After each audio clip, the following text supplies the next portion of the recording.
இப்பொழுது அங்கே உள்ள திருமண்டலம் பிரிக்கப்பட்டிருக்கிறபடினாலே தூத்துக்குடி நாசரத் திருமண்டலம் என்று அதற்கு பெயர். நான் தூத்துக்குடி பட்டணத்தை சேர்ந்தவன், என்னுடைய மனைவி நாசரத், ஆகையினால நான் அதை குறித்து பேசுவதற்கு முழுவதும் உரிமை பெற்றவன் என்று நான் நினைக்கிறேன். கர்த்தருடைய பரிசுத்த நாமத்துக்கு ஸ்தோத்திரம். அந்த நாசரத் பட்டணத்திலே கேத்தட்ரலாக அன்றைக்கு ஒரு பெரிய ஆலயத்தை கட்டி எழுப்பி இருக்கிறார்கள் என்பதும், அந்த கோபுரம் கட்டி முடிக்கப்பட முடியவில்லை, ஏனென்றால் அதற்கு மேல் அஸ்திபாரம் தாங்காது என்று சொல்லிவிட்டதுனால அந்த ஊசியாக இருக்க வேண்டிய காரியம் கொஞ்சம் வெட்டிப்பட்டது போல இருக்கும். நீங்கள் ஒருவேளை படத்திலே பார்த்திருக்கலாம். ஆனால் அங்கே மிகவும் அழகாக ஒரு காரியத்தை அங்கே செய்து வருகிறதை நீங்கள் பார்க்கலாம். அங்கே ஒரு சென்ட் லூக்ஸ் பள்ளிக்கூடம் உண்டு, ஒரு ஆஸ்பத்திரி உண்டு. மர்காசிஸ் என்று சொல்லப்படுகிற ஒரு மிஷனரி அங்கே இருந்தபடினாலே அங்கே இருக்கிற ஹைஸ்கூலுக்கு மர்காசிஸ் ஹைஸ்கூல் என்று பெயர். அங்கே ஒரு இன்ஜினியரிங் காலேஜ் உண்டு, ஒரு கலைக்கல்லூரி உண்டு, ஒரு தொழிற்பயிற்சி உண்டு என்று பல இடங்களை உள்ளடக்கிய அந்த ஆலயம் தூத்துக்குடி நாசரத் திருமண்டலத்துக்கு தலைமை பீடமாக இருந்து வருகிறது. காலை 5 மணிக்கு ஆராதனையும், சாயங்காலம் என்னதான் எழுப்புதல் கூட்டம் நடந்தாலும் அங்கே ஆராதனை முடித்த பின்புதான் அங்கே பேச முடியும். அப்படிப்பட்ட ஒழுங்குமுறைகளை கொண்ட ஒரு ஸ்ட்ராங் ஆங்கிலிக்கன் சர்ச் என்று சொல்ல வேண்டும் அங்கே உண்டு. அந்த ஆலயத்தில் உற்சாகமாக ஜனங்கள் கலந்து கொள்கிறது மாத்திரமல்ல, ஒரு அழகான நேர்த்தியான ஒரு ஆலயம். அந்த ஆலயத்திற்கு முன்னதாக நடக்க முடியாத ஒரு பிச்சைக்காரர் உட்கார்ந்து பிச்சை கேட்டுக் கொண்டிருந்தார். எப்பொழுதும் நடந்ததில்லை, 2 வருடங்களுக்கு முன்னதாக இங்கு நடந்த ஒரு காரியத்தை நான் சொல்லுகிறேன். ஆலயத்துக்கு வருகிறவர்களுக்கு இரக்கம் இருக்கும், தயவு காட்டுவார்கள் என்று சொல்லி இந்த பிச்சைக்காரர் வெளியே உட்கார்ந்து அவர் தன்னுடைய இயலாமையை மக்கள் பார்க்கும்படியாக செய்து அங்கே பிச்சை கேட்டுக் கொண்டிருப்பார். அங்கே பிச்சை கேட்டுக்கொண்டிருக்கிற அவருக்கு பிச்சை போடுவார்கள் ஜனங்கள். நம்ம இடத்துல காணிக்கையும் போடுவார்கள், பிச்சையும் போடுவார்கள் என்பது நீங்கள் அறிந்திருக்கிறோம். அங்கே இருந்த குருவானவர் அங்கே ஐஎம்எஸ் என்று சொல்லுகிற இந்திய மிஷனரி சங்கத்தினுடைய தேவையை, பணித்தள தேவையை வார வாரம் சொல்லிக் கொண்டிருந்தார். 3 வாரங்கள் வரிசையாக. ஐஎம்எஸ் எப்படி ஆரம்பிக்கப்பட்டது என்று உங்களுக்கு தெரிந்திருக்கலாம். இந்திய மிஷனரி சங்கம் இந்தியாவிலே முதல் ஆங்கிலிக்கன் பிஷப்பாக வெள்ளான்வளையை சேர்ந்த ஒரு மனிதன் பிஷப்பாக மாறினார். அவர் வெளிநாட்டை நம்பி வாழக்கூடாது, நம்முடைய ஜனங்களே நம்முடைய நாட்டுக்கு சொல்ல வேண்டும் என்று சொல்லி சுதேச இந்தியன் மிஷனரி சங்கத்தை நீங்கள் சுதேச ஒரு மிஷனரி இயக்கமாக மாற்ற வேண்டும் என்று சொல்லி அவர் ஜனங்களுக்கு பொருள் இல்லை. அந்த நாட்களிலே அந்த பகுதிகளில் இப்பொழுதும் போய் பார்த்தீர்கள் என்றால் பெரிய வரும்படி கொடுக்கக்கூடிய ஃபேக்டரிகள் கிடையாது. பனை மரங்கள், முள் மரங்களை தான் நீங்கள் பார்க்க முடியும்.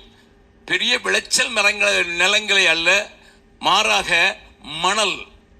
ஒரு பக்கத்தில் பார்த்தால் ஒரே சிவப்பு மணலாக இருக்கும். காலெல்லாம் வெயில் காலத்தில் போகக்கூடாது. அப்படிப்பட்ட பனை மரங்களும் உடைமரங்களும் மணல் தேரியும் நிறைந்த பகுதிகளிலே அங்கே ஊழியம் செய்து கொண்டு, அப்படிப்பட்ட இடத்திலே சபைகளை அங்கே ஆரம்பித்து மிகுந்த போராட்டத்தின் மத்தியில் தான் மிஷனரிகள் ஊழியம் செய்திருக்கிறார்கள். ஆனால் இந்த சுதேச மிஷனரிகளை உருவாக்கி அவர்களையே அனுப்ப வேண்டும் என்று சொல்லி பாரப்பட்ட அந்த வேதநாயகம் அசரியா ஒரு மிஷனரி சங்கத்தை ஸ்தாபித்தார்.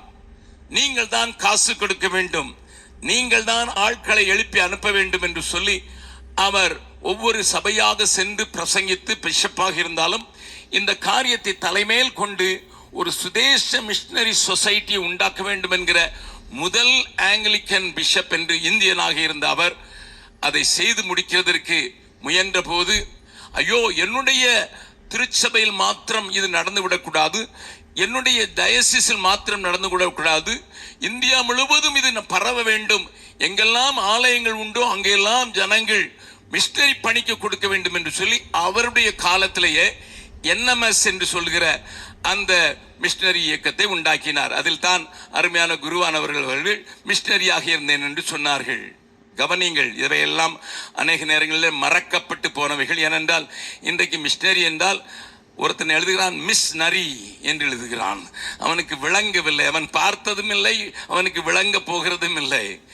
ஆகையினால இதை சொல்ல வேண்டிய அவசியம் இருக்கிறது.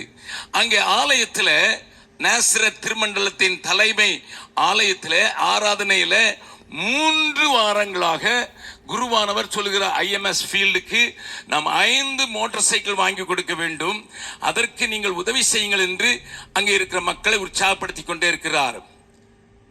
1வது வாரம் முடிந்தது, 2வது வாரம் முடிந்தது.